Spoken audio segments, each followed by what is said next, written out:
এ মোদির বাচ্চা, বাংলাদেশ কি তোর বাপের? বাংলাদেশ হয়েছে 18 কোটি মানুষের, 18 কোটি বাঙালির। এই বাংলাদেশে তুই পানি ঢুকাই দাও, বাংলাদেশের মানুষের উপর অত্যাচার করো, এ অধিকার তোরে কে দিয়েছে বল? বাংলাদেশের মানুষ যদি একবার খেপে না, তোর মোদিগিরি ভারতেও কিন্তু রেহাই পাবে না, বুঝছস?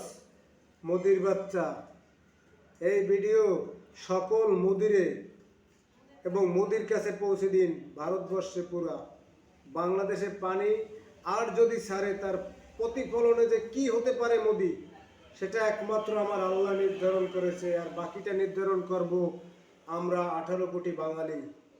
একটা কথা মনে রাখ, আর আমরা যদি বাংলাদেশ দিয়ে বেরিপাত দিই না, তাহলে তোদের ভারত ডুবে মরবে, শালা বাইঞ্চোত মোদির বাচ্চা।